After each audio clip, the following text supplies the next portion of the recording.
Hey everyone, this is Nick Messmer, co-host of the Biblical Languages podcast. In this episode, we're diving back into our series on word order in the biblical languages. We've taken several weeks off in the middle of this series, but we should be back on our weekly episode rhythm for a while.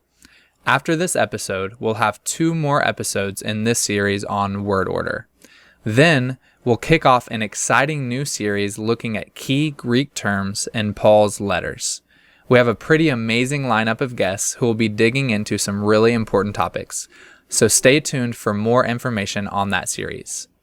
I also wanted to mention that Biblingo is offering live online beginner Greek and Hebrew courses starting the week of September 5th.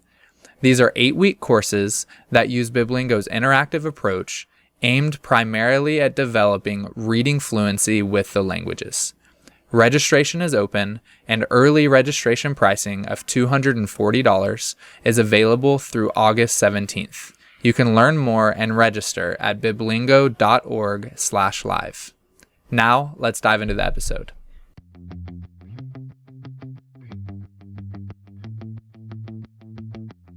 Welcome to the Biblical Languages podcast, brought to you by Biblingo. I'm Kevin Grasso, and this is our second episode on Greek word order in the New Testament.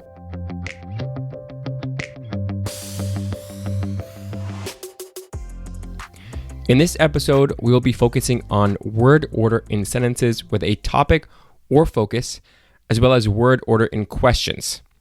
This corresponds to chapters 4 and 5 in Kirk's dissertation on New Testament word order, which, as I said in the previous episode, is the best treatment of word order in the New Testament that I know of. There are 2 reasons why we're doing one more episode on her work, other than just the quality of her discussion. First, while I would highly encourage anyone who is seriously interested in the subject to read through her work themselves, I also recognize that formal syntax can be very difficult to understand without a background in linguistics. So I hope these episodes can provide an accessible distillation of some of the important ideas found in her work. Second, while topic and focus are categories that are appealed to in literature on word order in the Greek New Testament, the definitions given to these categories often remains quite general. Kirk's analysis allows us to differentiate between different kinds of topics and foci, and this better accounts for the data. So last time we said that either VSO or SVO can be pragmatically neutral orders in New Testament Greek. If you haven't listened to our previous episode on basic order, I would highly encourage you to go back and listen to that episode first, because we will be assuming her analysis to be correct based on what we discussed in the previous episode. So now let's dive into what we're actually going to be talking about in this episode. So first, we're going to go over some principles of how to determine constituent order. So I'm hoping this will give people who don't have as much of a background in formal syntax an idea of what it is we're doing, right? When we're trying to figure out where a certain morpheme is located in the syntax, how do we go about doing that?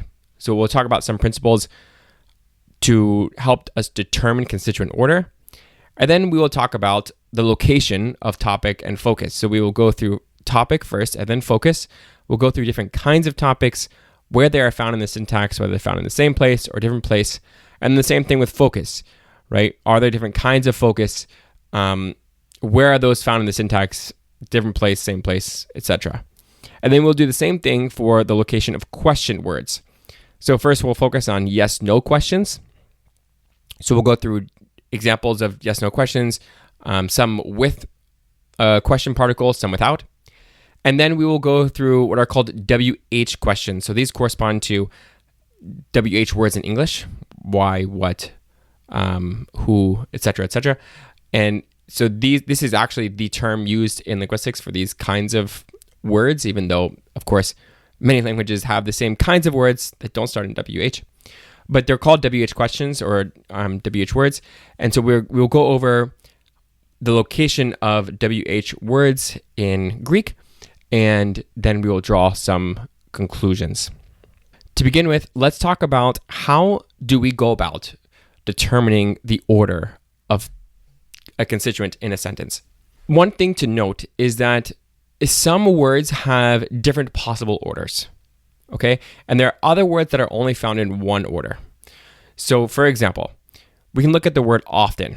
So I can say a sentence like, I play the violin often, which is totally fine. If I then say, I play the often violin, no one would understand what you mean. That is a sentence that would really never be uttered in English. I play often the violin is also pretty bad. I often play the violin is totally fine. Then often I play the violin is okay, but not so great. So here we have this word often, right? And it has two main positions. It can either go right after the subject, I often play the violin, or you can also describe that as right before the verb. Or it could go right after the direct object in I play the violin often. Okay? So the question is, for this word, right, does it have a syntactic slot? Well, it seems like it does, in the sense that you can't put it anywhere. You can't say I play the often violin. It just doesn't work in English. Or I play often the violin. So the issue is that we do have slots, right, available for this word often, and whatever its semantics is, though, allows it to actually be put at the end or right before the verb. So that is, a unique thing about often. So our analysis of often would have to allow it to be used in those two slots and disallowed in other slots.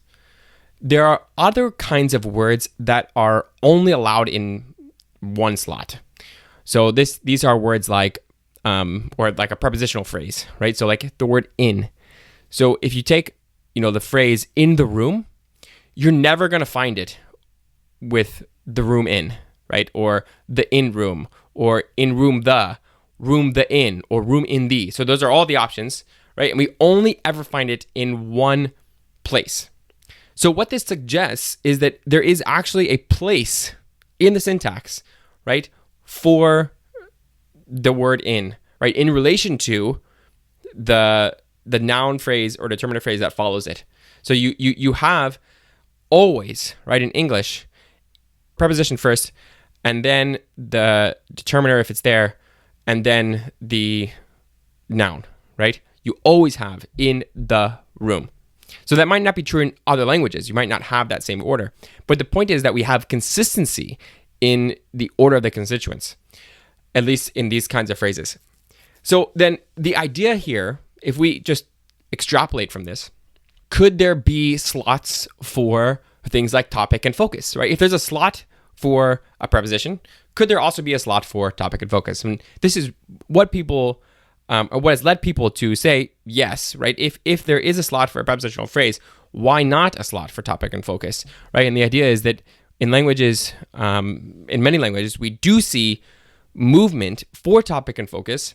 We see it consistently to the left or higher up. So when I talk about to the left or higher up, I'm thinking of a syntactic tree. So to the left is closer to the beginning of the clause, and higher up is also closer to the beginning. It's the same thing. It's just you build trees from bottom up and from right to left. So those are the same thing. So the idea here is that there are going to be some more abstract categories that will have syntactic slots. That's the idea.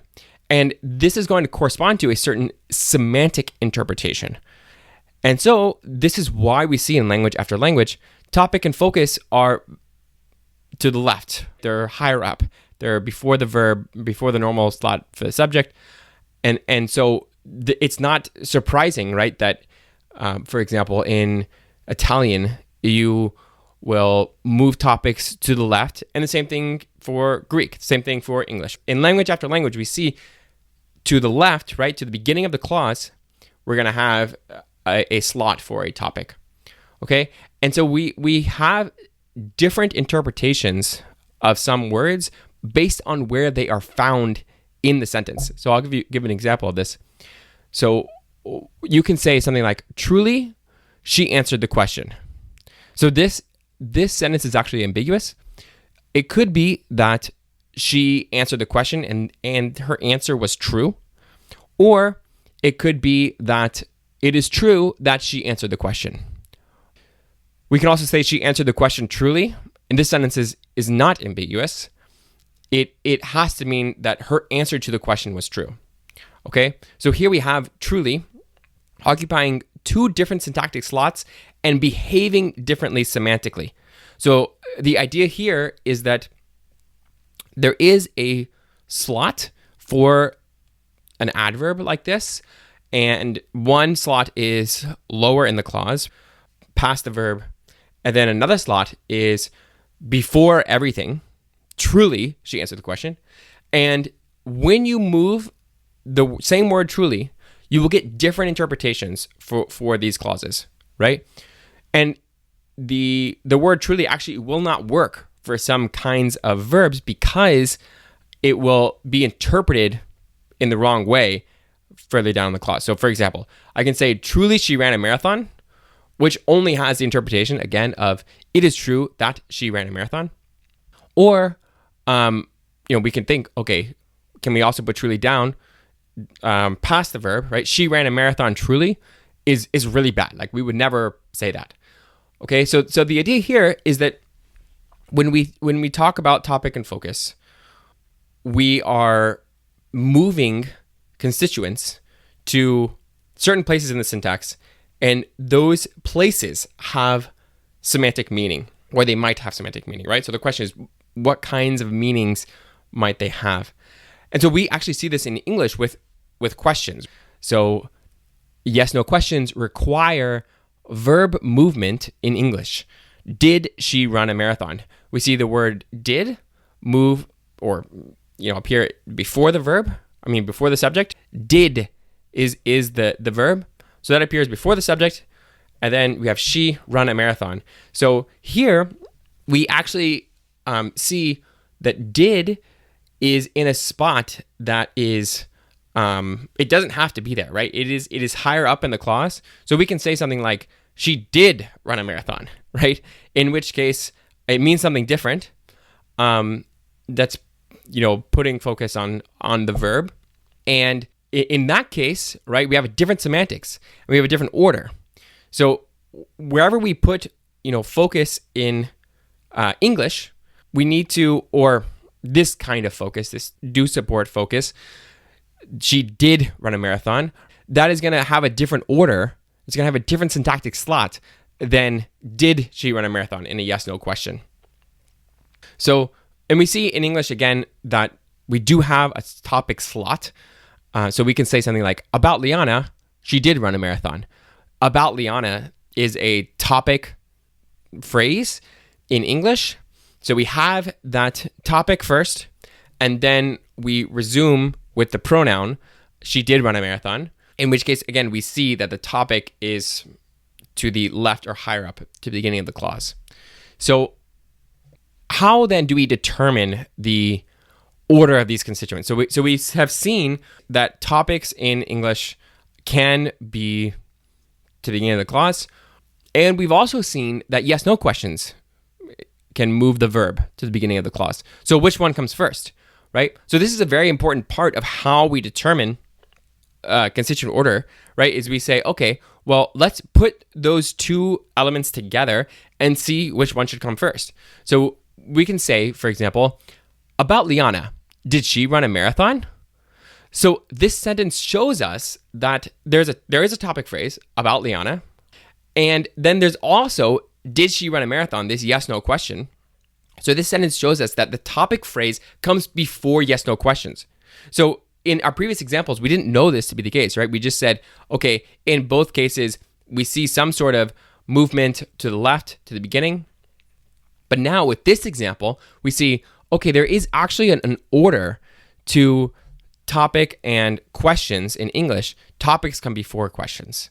So the verb is going to move in a yes-no question to the front of the clause, but that front of the clause is actually after where the topic would be.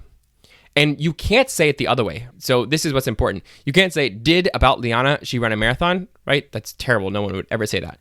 So the point here is that when we look at the relative position of constituents to each other, we can start to figure out which one comes before another one, and then we can say, okay, if there is a certain constituent that we don't really know the semantics of, we can say, well, it can't be interpreted in one way because, for example, if topics come before foci and we have a focus and then we have another constituent, then we can't interpret that other constituent as a topic, right? Because it's just not in the right slot. So this will make more sense as we go along, when we actually like get into the data and see how different constituents are related to each other. But the point here is that this allows us, when we have multiple elements in the same sentence marked for something, it allows us to see the order of those elements. So some elements also will not allow the other element to be present. So they will occupy the same slot. So this, for example, is true of complementizers and WH words in English. So we can say, he said that Liana ran a marathon. So here we have complementizer, that. He said that Liana ran a marathon.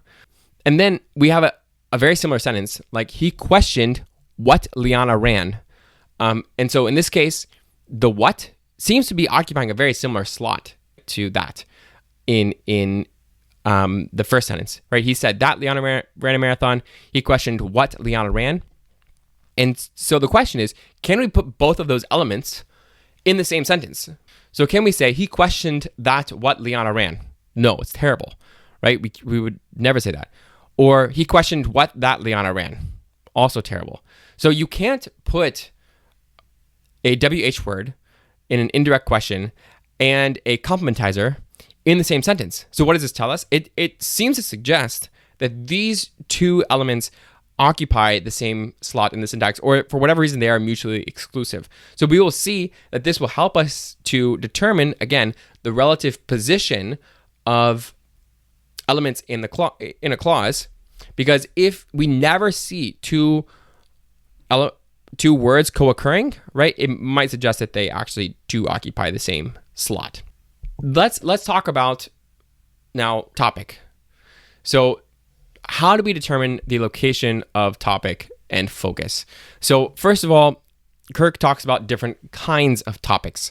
So this is a very important point because, again, many people are not fine-grained enough when it comes to topic and focus. They throw out topic and focus, topic as old information or known information and focus as new information, which is a decent generalization, but it doesn't account for all the data. It particularly doesn't not account for why things are moving to certain locations in the sentence. So we're going to talk about 4 different kinds of topics. The 4 we're going to discuss are aboutness topic, contrastive topic, shifting topic, and familiar topic. So first, aboutness topic. So this is what we've seen already in English, this sort of about phrase, right? About Liana, did she run a marathon? And so this kind of topic is a little bit different, and we're not really going to touch on it much. It introduces what the sentence is about and is not moved, right? It's accompanied by a preposition. So an example of this is found in Acts 28-22.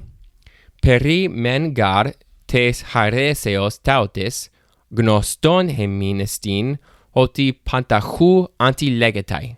So I'm going to read the Greek, and then I'm also going to just read Kirk's translation of these, because these are all her examples for all these different kinds of topics and foci throughout the talk. So here she says, for concerning this sect, it is known to us that it is spoken against everywhere. So the concerning this sect is the peri tes haresios tautes.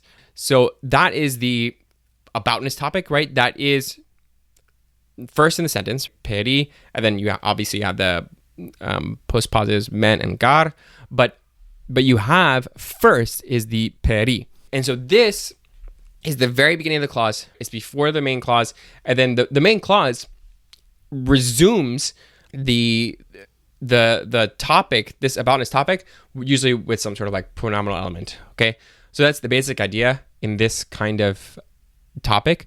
But again, we're not going to be talking about this very much, because the idea here is that it's not really moved. It's accompanied by a preposition, and we're not going to see movement of the subject or object, for example, to a place higher up in the clause. It's just introduced by the preposition to tell us what the sentence is about. So next, this is contrastive topic. So this is actually where movement might take place for the sake of a contrastive topic. So this is how Kirk defines it. She says, contrastive topic further specifies the referent of a salient item in the discourse. So it further specifies the referent of a salient item in the discourse. So it contrasts two things, right? And so it doesn't just contrast two things. The item has to be salient, and that salient item is contrasted with something else to describe it in a new way. Okay, so her example of this is Luke 16:13. In Greek first, Udeis oiketes dunatai dusin kuriois du lewein. Egar ton henna misese kai ton heteron agapese. E henos antexetai kai tu heteru katafronese. So it says, no house servant can serve two masters. Either he will hate one. So this is egar ton henna, right? Misese. So here we have ton henna misese before the verb, right? The ton henna is before the verb, right? Which is not the normal order. So either he will hate one and love the other. Kai ton heteron agapese. So here we also have before the verb. So here we have two contrasting things, right?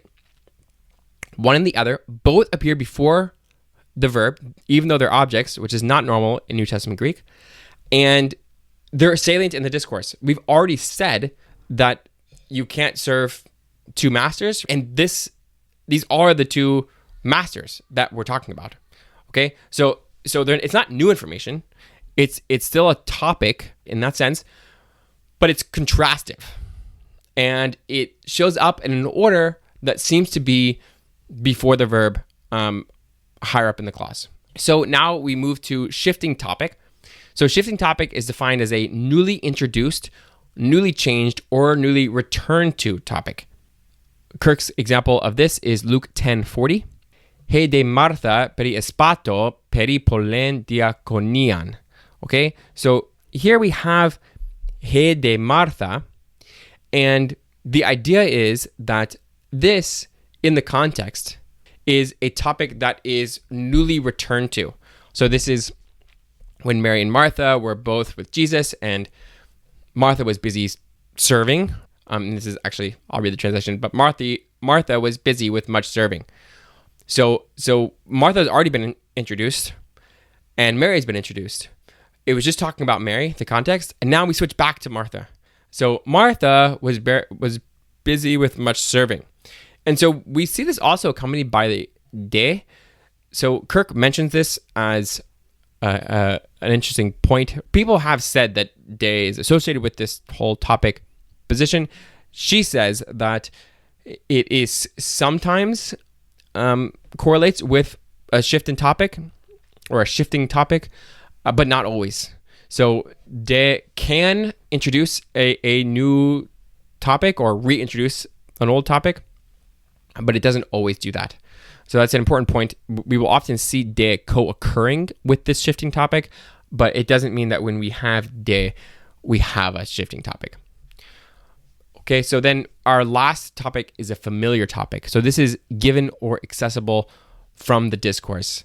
This is how she defines it. And her example is Luke 10:18. It says, Tauten ten entolen elabon para tu patrosmu. So this commandment I took from my father. So this commandment, tauten ten entolen, is before the verb, elabon. So again, that's not the normal order of the verb object. And so it's before the verb. And the question is, why is it before the verb? And the idea is that in Luke 10:18, the commandment, tauten ten entolen, it was just being talked about, right? It's referred to by the demonstrative. And it is, so it's given or accessible from the discourse, and we are referring to it in this position, right? In the first position, right, before the verb rather than after the verb. Okay, so the question is, do all of these topics have a place in the syntax? And if so, where are they? So this is not an easy question, right? So first of all, we have to find places where we seem to have both a shifting topic and a familiar topic. So what the context that she really stresses is SOV. So we will see some of these sentences throughout. But the reason why SOV is an important order for her is because the assumption is that the object usually goes after the verb, which is true. And so if you have the object before the verb, it has moved. And if the object has moved, then we would expect it to move either. So the idea is that it would have to move in an SVO sentence. It would have to move before the subject. So we would have the order OSV. In a VSO sentence, it would have to move before the verb. So we'd have OVS. So when we have SOV, the idea is that both subject and object have moved. So then we can see, okay, if that's the case, if two items have moved, then we can start to see which item is a shifting topic or familiar topic or a focus, etc., and where they are in relation to each other, right? So that's the idea. That's what we're trying to do here. We're trying to figure out, okay, if we have this category for a shifting topic and a familiar topic, for example, let's try to find a sentence where both are present and see which one comes first. So her example of this is Galatians 3:18. She says, "To de Abraham di evangelias ke charistai ho theos." But to Abraham, God granted it by, and I think this should be by promise. But to Abraham, God granted it by promise. So her claim about this sentence is that to de Abraham is a shifting topic. So it was introduced previously. Now we're going back to it. And again, it's accompanied by de, so that is more evidence for that. And then di evangelias is a familiar topic, right? So it is retrievable from the discourse, but it's not shifting in any way. And then we have the verb followed by the subject. So the idea here is that there are two elements before the verb and the subject. So both of these elements have to be in positions that are related to topic or focus, right? There's some sort of reason why they are before the verb and the subject. And so what she says is that this shows that the shifting topic comes before the familiar topic, because the shifting topic is to de Abraham first in the clause, and the familiar topic is di evangelias, and that is second in the clause. So then she says, okay, well, what about contrastive topic? And her example for contrastive topic is similar, right? Where she says the contrastive topic is found before the familiar topic. So her example is Luke 10:42. Mariam ga ten agathen merida exlexato. So here we have the SOV that I mentioned earlier. She translates the sentence, and Maria chose the good part. So the reason why we have SOV, just to say this one more time, is the object has moved, right? So the object is normally after the verb. Here we see it before the verb. And so we have to conclude that the subject has also moved because it's before the moved object. And so if a constituent is going to move for topic or focus, it would move past both the subject and the verb. But because we have the subject here before the verb as well, this SOV order tells us that we have two moved constituents. So Mariam, right, Maria, she says is a contrastive topic. And so it is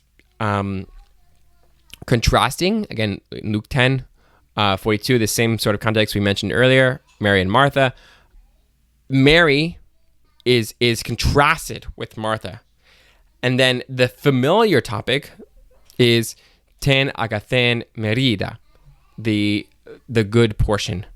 She translates the good part. So here we have, again, more evidence that familiar topic is coming second, and contrastive topic is coming first. So what she says is that there's actually no example where we have a shifting topic and a contrastive topic. So if these categories seem arbitrary to you, she's actually taking them from theoretical work on topic, but work that has focused a lot on Italian, where you have very clearly multiple constituents that can be topicalized and they mean different things. They have different intonational patterns. They have different locations in the syntax. So Italian actually has a shifting topic, contrastive topic, focus, and familiar topic. So you can put all of those elements at the front of the sentence, and it'll have different intonations, and you'll have different interpretations for each of those elements. So what she says for Greek is that there's actually no evidence that we have a shifting topic and a contrastive topic in the same sentence. And part of the reason for this is that they're actually very close in meaning. And all three of these topics, right, are very close in meaning. And it's very hard to tease apart the difference, especially between shifting topic and contrastive topic sometimes. So the fact that we wouldn't have, a separate slot for those would make sense, right? That in some languages we might have that, in some languages we wouldn't have that. So she says that really there's just one topic place that allows for both shifting topic and contrastive topic, and that comes before the familiar topic that is lower in the clause. So there's two places for these different kinds of topic. One is the shifting topic, contrastive topic, and then another lower in the clause is the familiar topic. Now let's talk about focus, and we will come back to these relative orders when we talk about focus. And so what we'll do now is see, okay, what are the different kinds of focus do we have, and where are those different foci in the clause. So to begin with, what are the different kinds of foci that we see? So she gives 4. Again, we have new information focus, additive focus, contrastive focus, and contrastive focus under negation. So for new information focus, she defines it as just new information provided, for example, in question answer pairs. So we actually don't have a lot of good data on this. And so she says she only found one example. I don't know if she's searching within her corpus, which is limited to just 4 books, Matthew, Luke, 1 Corinthians, and Revelation. Or she searched the New Testament. She will often give examples of different orders in the New Testament, or from different places. We've seen one from Galatians, for example. But she says here that she only found one example where in a WH question the verb is repeated. This is very normal, right, for us to omit the verb. So if I say something like "Who hit the ball?" we can just say Tim. We don't have to say Tim hit the ball, or what did Tim hit? We would just say the ball. We don't have to say Tim hit the ball, right? So it's very normal for us to just omit the verb in responses to these WH questions. But she did find one example. And in this example, we have the object, the answer to this WH question, before the verb. So I'll just read it. It's from Luke 12:17 and 18. Ti poieso, hoti uch echo pu sun axo tus carpusmu. Kai eipen tuto poieso. So this is how she translates it. What will I do? Because I have nowhere to store my fruit. And he said, this is what I'll do. So the tuto poieso is object verb order. And her point is that, again, that's not the normal order. And so we have movement to the front in this new information focus. So this is very, very normal. So it wouldn't be surprising. Obviously, you'd want to see more data for this kind of thing. And you would also want to see a question that isn't to oneself. You'd want to see, it in dialogue with a different verb rather than pollo. She actually mentioned that, with pollo, you often have the object before the verb. But all that to say, the only evidence that we do have, or, at least what she says, is that the new information focus will come before the verb. And this is not surprising at all. So next we have additive focus. So this presupposes that something else in the context also satisfies the predicate. So let me just read you one in one of her examples, and I'll explain more about what this means.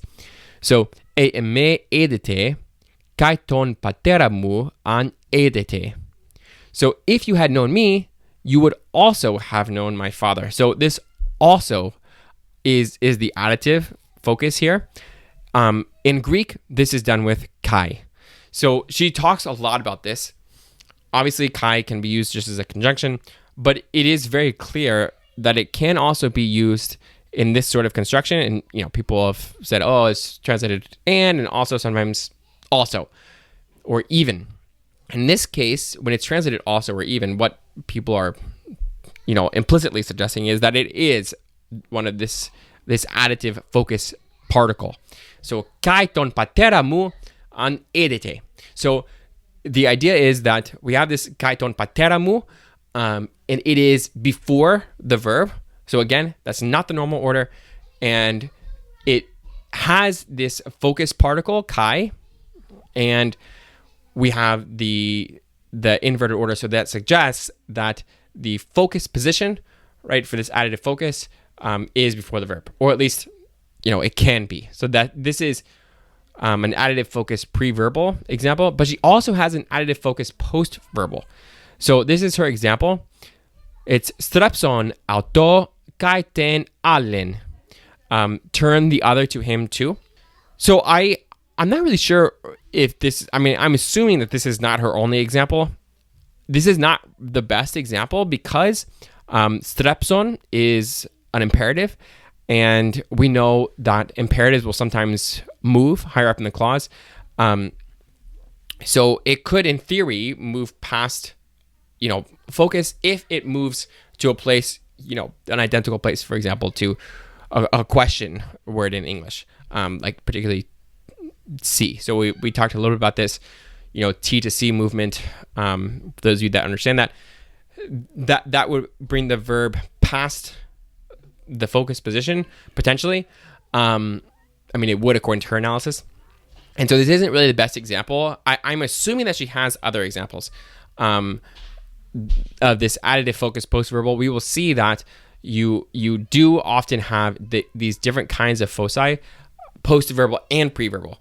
So it seems like there is this sort of optional movement with focus in Greek.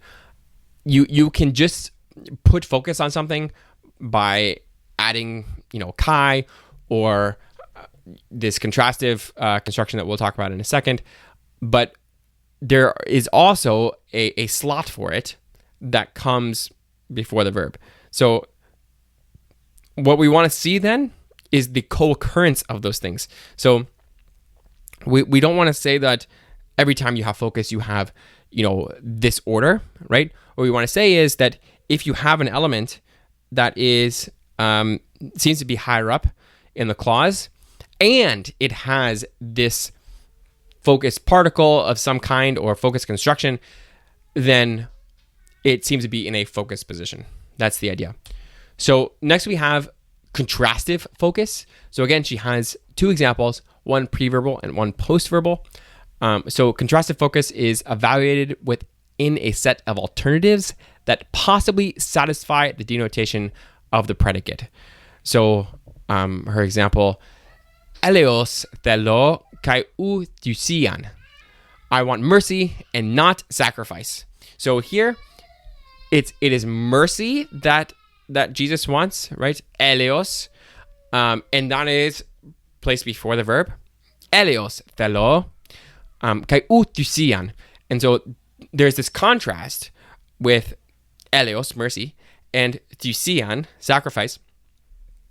and the contrastive element is negated. So this is kind of the way these constructions work. And so we have a pre-verbal, right, object, meaning that this element has moved. But we also have some post-verbal. So this is contrastive focus post-verbal, and this is from Galatians 2:16. Hina dikaiothoomen ekpisteos Christou kai uk ex ergon nomu. So, those of you that know my work, how I would translate ekpisteos Christou. But the point here is that hina dikaiothoomen is our verb, right? Dikaiothoomen.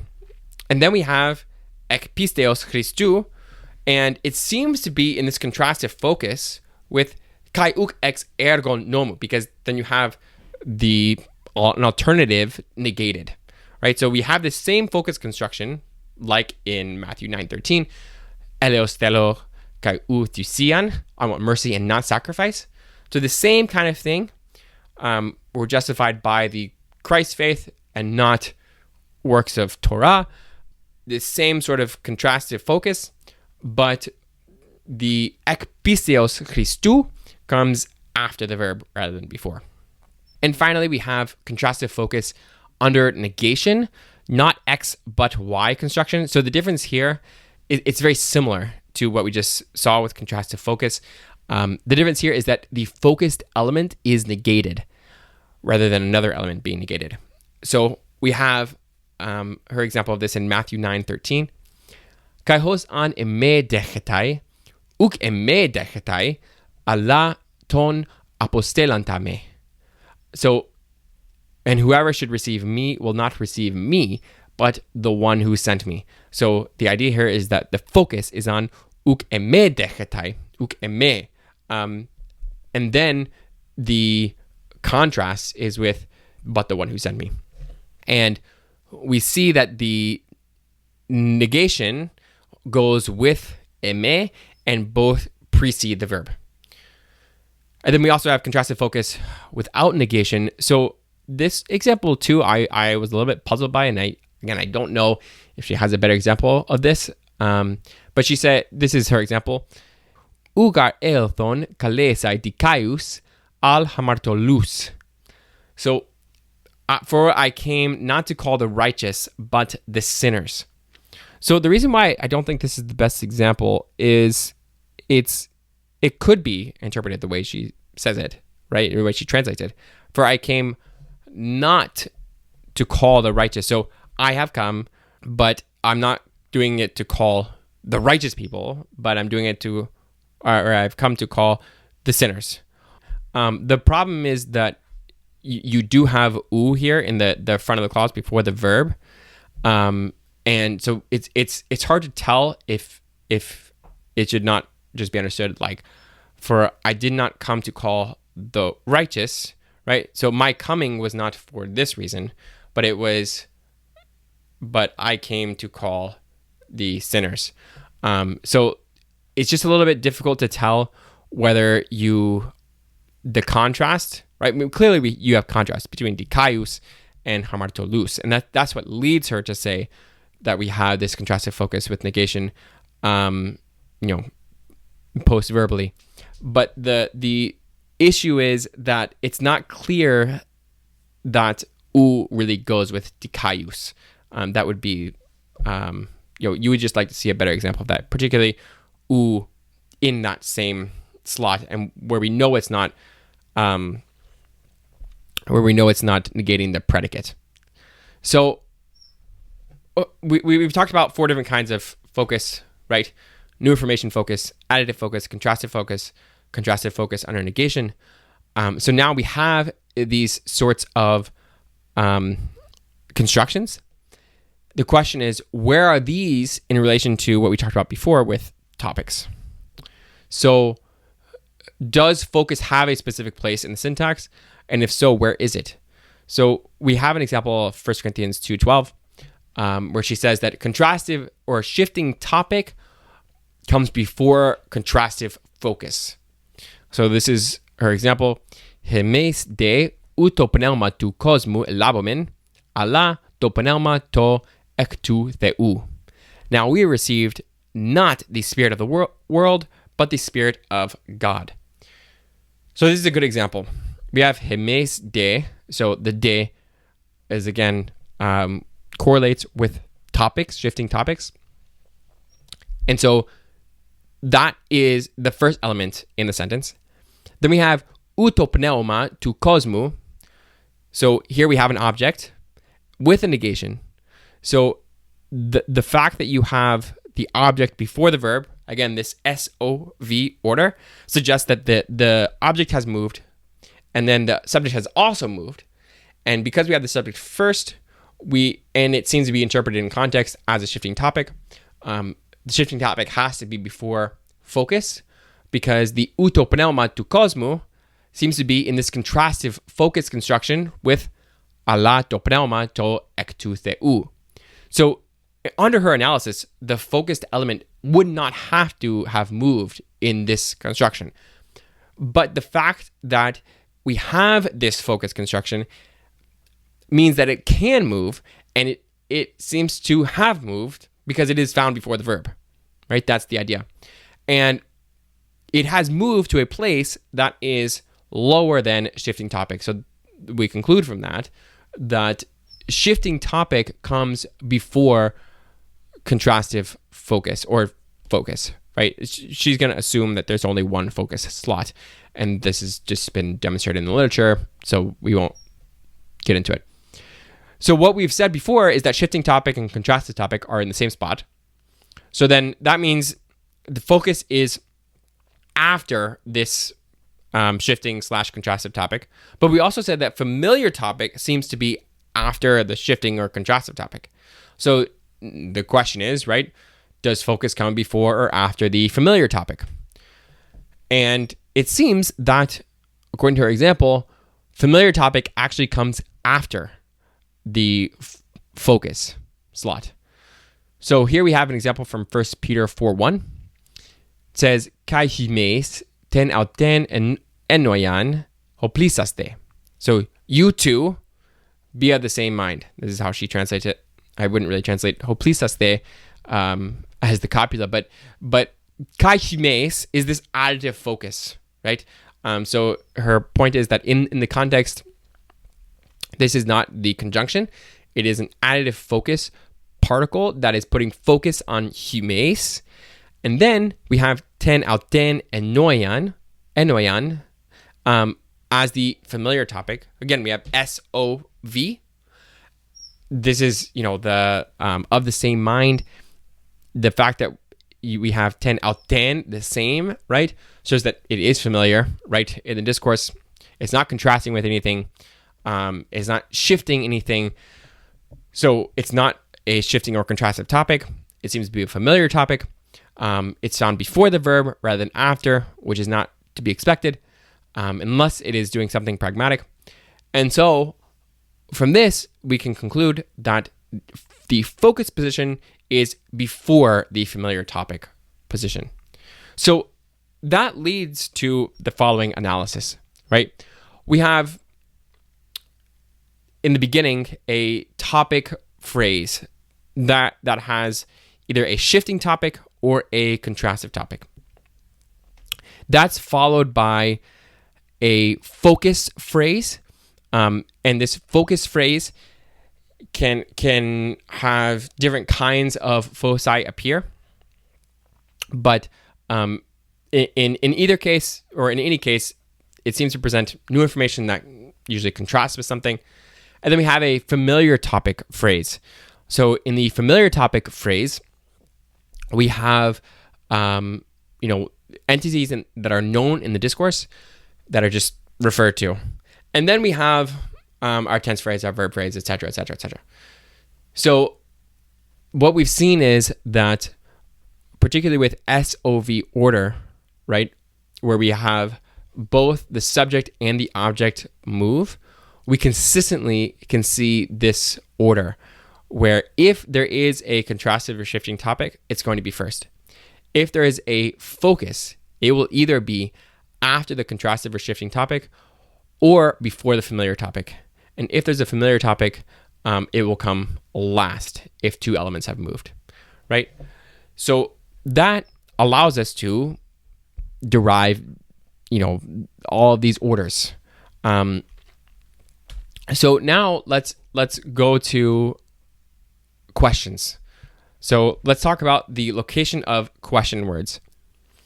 So again, we're going to do the same kind of thing, right? So we're going to start with yes/no questions. We're going to say, okay, where do we find yes/no questions in the syntax?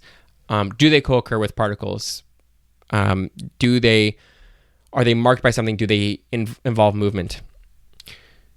So there are some options, for the world's languages on how yes/no questions are often marked. So for example, in English, we already said this, there's a different word order. We will move something to the front.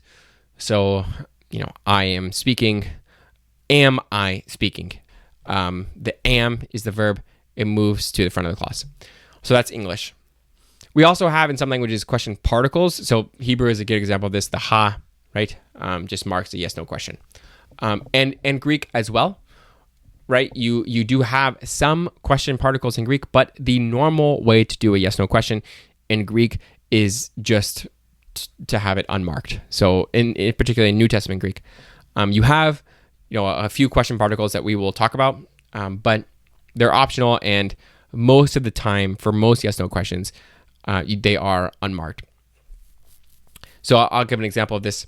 Syn e kate tauta panta, legusin auto nai. So do you understand all these things? And they said to him, yes. So this is from Matthew 13:51. It's very clear. It's a yes/no question. They respond, nai, yes, right? And syn e kate tauta panta is just a very normal order, dropped subject, verb, object. And so here we have, there's nothing special about this clause that, would suggest it's, we have any movement, and there's nothing special about the, there are no question particles. And she actually says that VSO, SVO, and SOV are all significantly attested for yes/no questions. So it's probably marked through intonation. So, we might say that, okay, in this example in Matthew 13 that I just read, the verb has moved, right? But the fact that you have VSO, SVO, and SOV all significantly attested suggests that that's probably not the case. So let's talk about question particles in Greek. There's two main categories, ones that expect an answer and one that does not. So we have u, uk, and uchi, and me and meti with expected answers. And importantly, these have different syntax than the negative words. And we will show this in a second. And then we have ara, which is a neutral question word. So this ara does have the circumflex over the initial alpha. There is another ara that does not have the circumflex, right? It has an acute, and that is a different word. And it does something different, and we will talk more about that in a few minutes. But just, to dispel any confusion, we're talking about the question particle right now. So here is her example of a yes/no question with SVO order from Romans 3:3. Me he apistia auton ten pistin tu theu katargese. Their disbelief won't nullify the faith of God, will it? So here we have me. The expected answer with me is no. So their disbelief won't nullify the faith of God, will it? No, it won't. Me genoito is Paul's response. So here we have me preceding the subject and the verb, and that tells us that this me is in a different slot than the normal negation, right? Because the normal negation goes with the verb. So the fact that we have this different order with this negative word, me, coming before everything in the clause and not going with the verb suggests that it's doing something, it's in a different slot in the syntax and therefore doing something different. So the question is, right, where are these particles? Particularly in relation to topic, for example, or focus. So she gives Matthew 13:56 as an example where the topic precedes the question word. It's this: Kai hai adelphai autu uhi pasai pros hemas esin, and his sisters, aren't they all with us? So here we have the kai hai adelphai autu. This, she says, is a topic, shifting topic, and it is preceded by, or it precedes, the question word uhi. Uhi pasai pros hemas esin. So here we have evidence that the question word comes after the topic. So the question then is, okay, well, where is it in relation to focus and familiar topic, for example? So then she, in kind of response to this, she talks about the word ara. So this word ara is not the same ara with the question word. It is what she calls an inferential particle, and she says it is in a certain place in the syntax. So it is particularly between topic and focus, the higher topic, the shifting contrastive topic, and focus. She calls it an evidential phrase. So that would allow her to say, like, if that's the correct position, then the question particle in relation to that, once we determine the question particle's location in relation to that, we'll be able to see whether it is before or after focus, because the idea is that ara is between topic and focus. So if the question word does co-occur with that, and it does, then we can see if it follows ara, then it would potentially probably follow focus, right? Or be in that focus slot. If it precedes it, right, then we know the question word precedes focus. So uk ara is the normal order. It's actually the order that's found every single time. So you're always going to have the question particle come before ara, which means that these yes-no question particles are coming in between topic and focus. So uk ara siu eho Aegyptios, aren't you rather the Egyptian? So this is Acts 21:38, and this tells us the position of the yes-no particles. So now, as our last section, let's talk a little bit about WH words and their location. So we mentioned this in the beginning. What are WH words? They are those that correspond to WH question words in English: who, what, why, when. So they're just called that in linguistic literature, and they usually replace some element in a positive sentence. So in Greek, this is typically tis and all its variations, and we also have obviously pote, how, pos, etc., etc. But the main one we'll focus on is tis.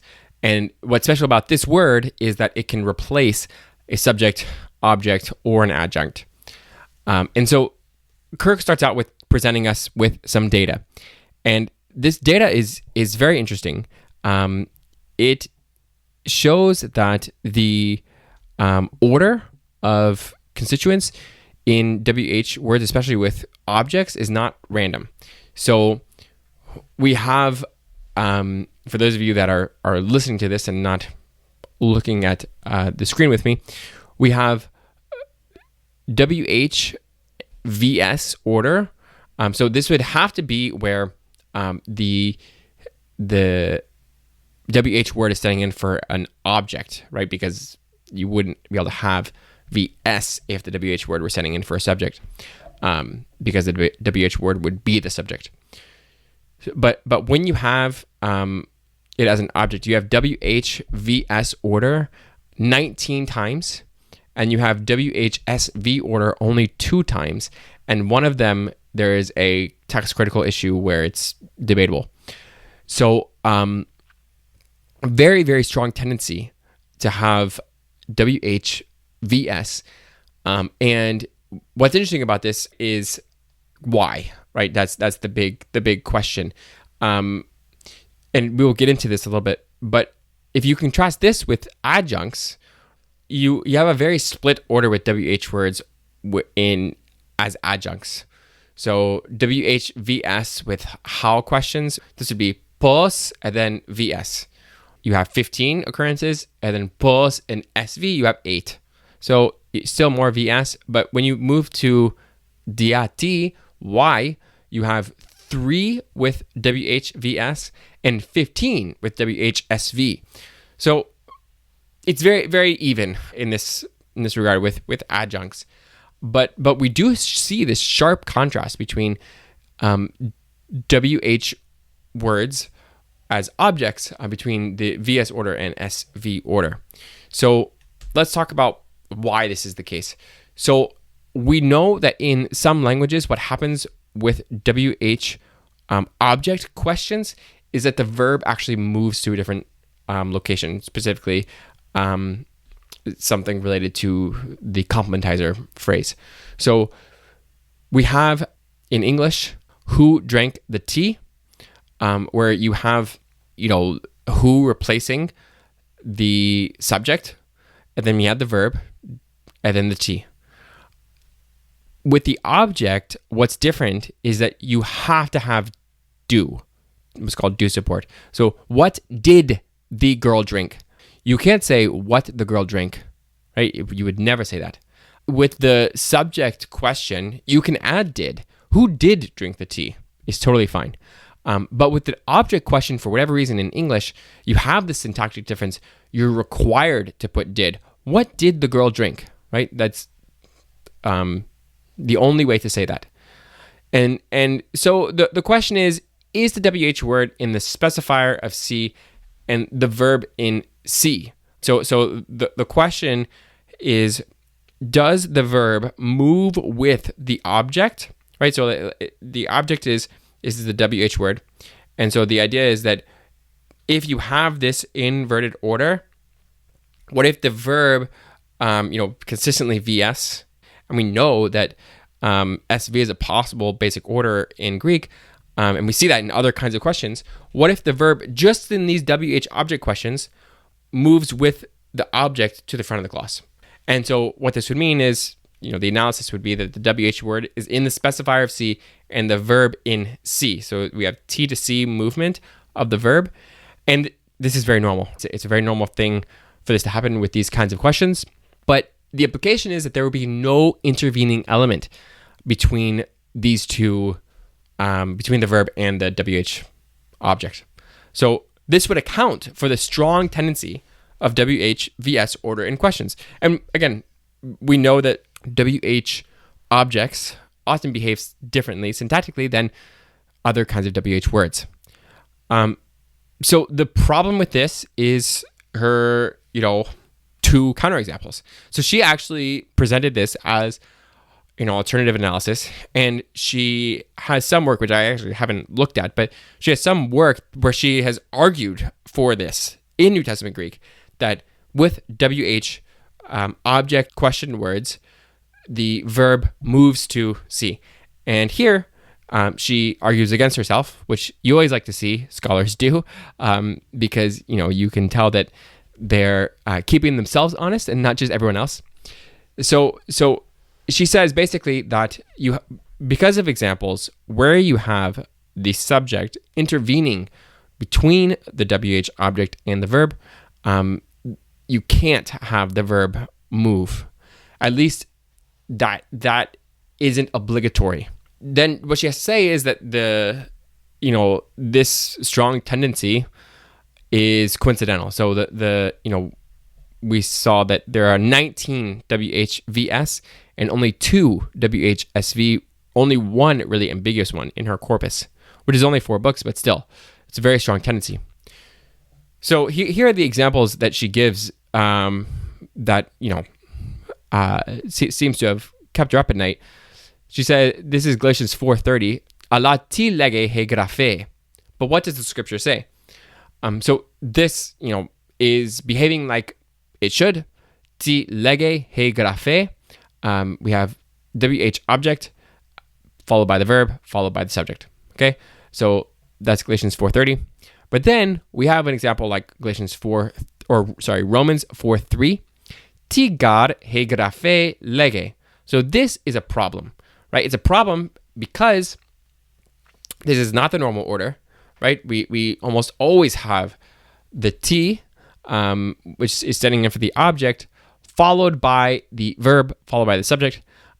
We have a very good minimal pair, the exact same phrase, T, hegraphe, lege. The only difference is Allah and gar, which shouldn't affect the order. But in Romans 4:3, we have the subject, hegraphe, intervening between the verb and the question word, the WH object question word.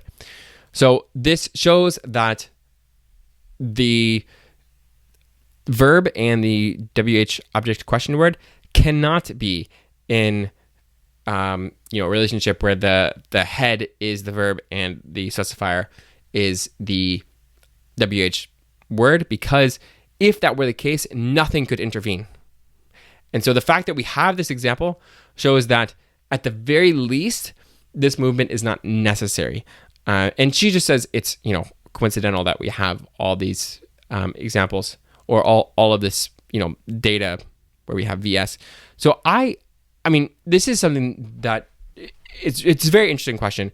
And it's something where I would say, okay, well, let's look again at these examples of SV very carefully and see, is there a reason, that maybe in these cases, the verb hasn't moved with the WH word? Because the fact that you have such a strong tendency in the data certainly suggests that something is going on here besides, just coincidence.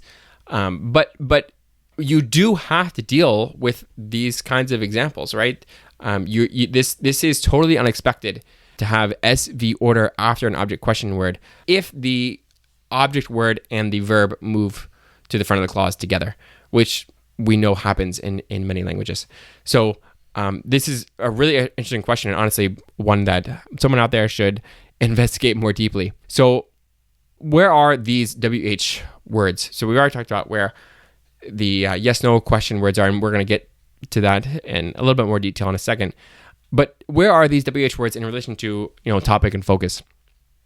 So there is an example in Matthew 16:15 where she gives the topic as preceding the WH word. And in this case, the topic is a contrastive or shifting topic. So it says, Hymes de tina me legete enai.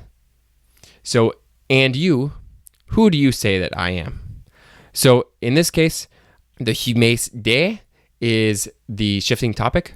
And again, co-occurs with de. So we like to see that. Tina me legete enai.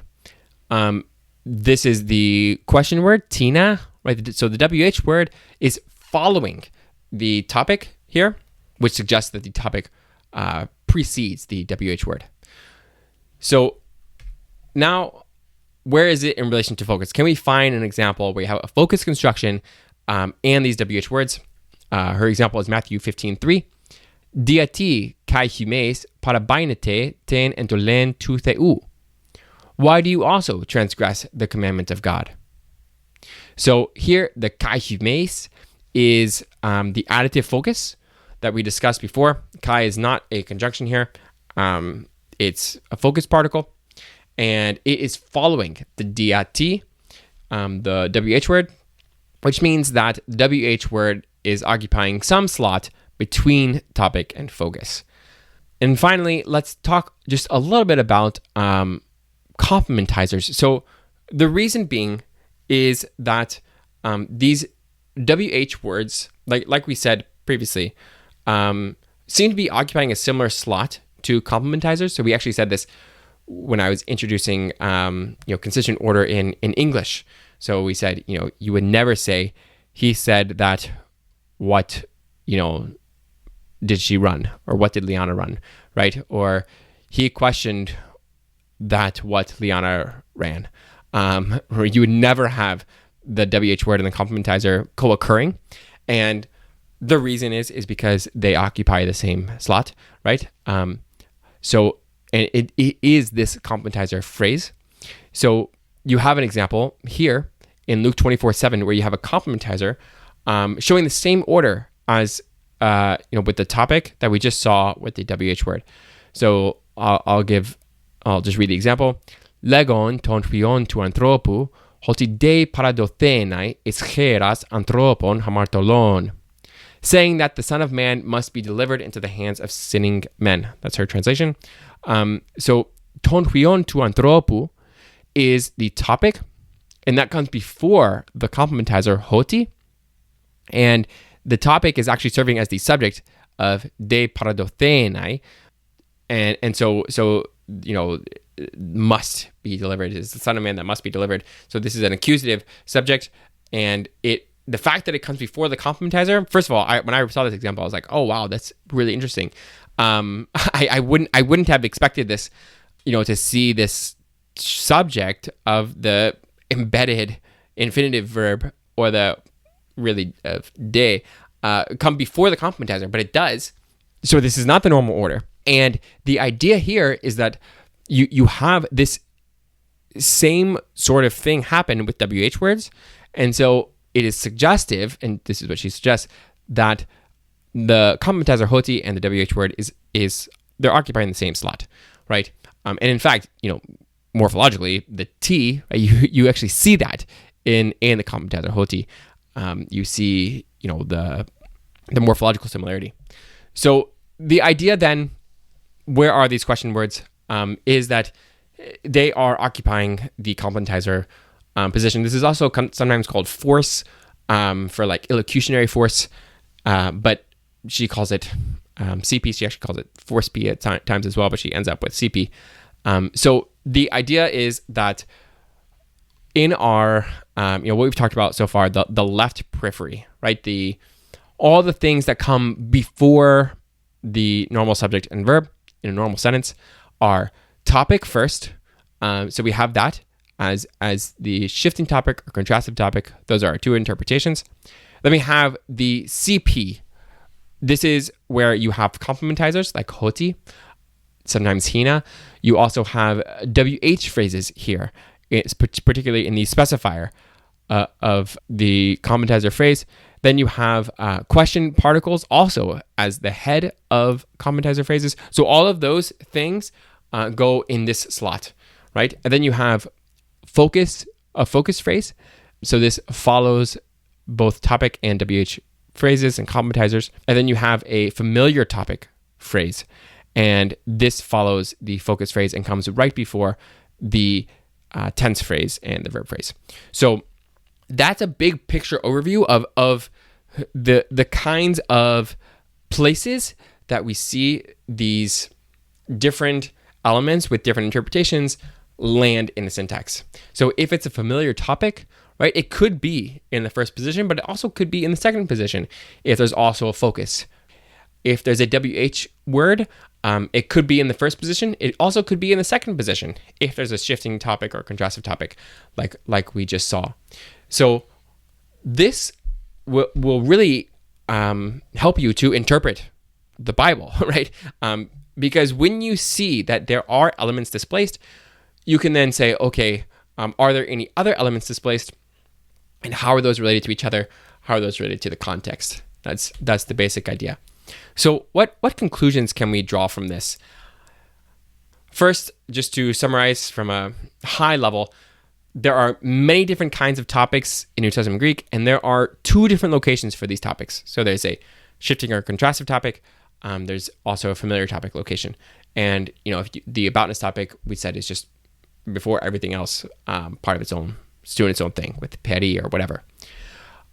So to say, oh, this is a topic is not enough, right? To say, oh, this subject is a topic here. The question is what kind of topic and why, right? Second, there are many different kinds of foci in New Testament Greek, elements in focus, but there's only one syntactic slot where it is found. So if someone says, well, this is in a focus position, the question is, what kind of focus construction is it? Can you show that it really is focus and not, familiar topic or something, or contrastive topic, for example. Then we moved on to questions, yes, no questions. And these are particles that occur between topic and focus. So we said that you have shifting topic or contrastive topic first, then we have focus, then we have familiar topic. These yes, no question particles occur between topic and focus. So they are between the shifting contrastive topic and focus in what we call the complementizer phrase. There's no special order for yes, no questions. We see SVO, VSO, SOV, she says, are all quite frequent.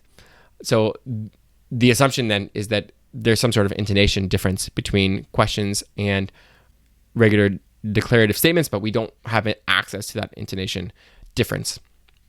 And finally, WH words, they occur between topic and focus.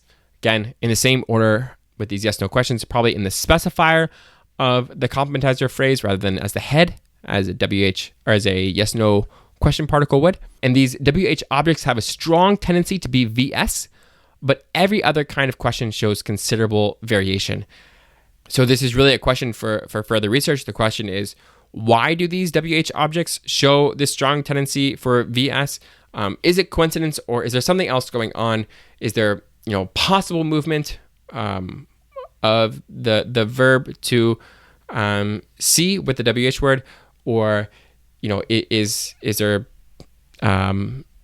some other reason why we have this very strong tendency in the data to almost always have VS when we have a WH object?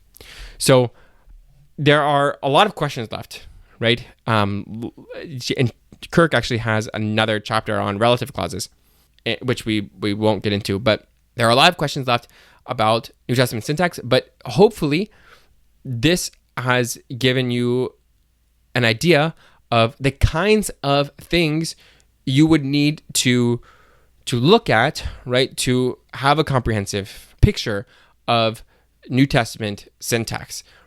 What are the basic orders, if there's two, right? We have said there is two, subject, verb, and verb, subject, object always goes last. And then when we get outside of those orders, why is there movement? So we said that there can be lots of different reasons for movement.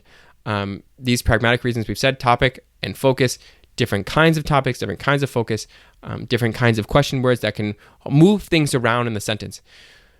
So hopefully you've seen from this that it's not random. The word order in the Greek New Testament is not random. There is an order to all of it. There are some orders that are not possible. Kirk uses ara, for example, as a diagnostic for the placement of some elements in the clause, and you never find a yes-no question word, for example, after ara. So that suggests that there is a slot for that. Just like in English, there is a certain syntactic construction for yes-no questions. And so we have the same thing in Greek. It's just that it's a little bit more complex because you often have more movement going on, and you often have things moving for reasons that you don't see in English. Contrastive topic, shifting topic, familiar topic, etc., etc. But that doesn't mean that there isn't an order, and we actually do see in other languages movement for those same reasons. So hopefully this gives you a good grasp on the kinds of questions you should be asking when approaching the text, and hopefully it gives you some tools in order to understand the text better, particularly when the word order seems crazy and very difficult. You can look back and see, okay, what are the order of these constituents? What are these syntactic slots where these certain interpretations might be found, and how is that reflected in the text that we're looking at? So that's all that we have time for on this episode of the Biblical Languages Podcast. Thank you to all of our listeners for joining us.